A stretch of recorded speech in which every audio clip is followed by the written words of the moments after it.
"Mom, Dad, something's wrong, I'm bleeding."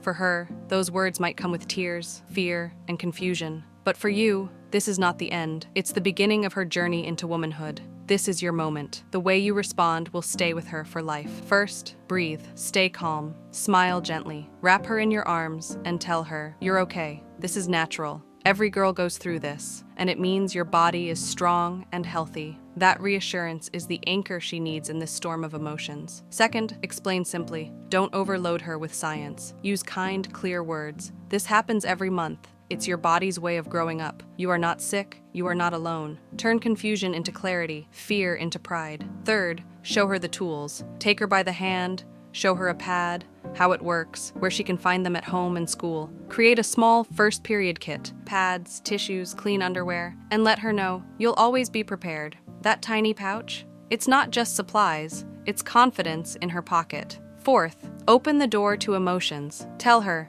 sometimes you may feel sad, angry, or tired. That's okay. You can always talk to me. Make sure she knows she never has to suffer in silence. Finally, celebrate. This isn't something to hide. Take her out for ice cream, give her a note of encouragement, or simply hug her longer than usual. Let her feel that this moment is special, not shameful. Parents, remember this.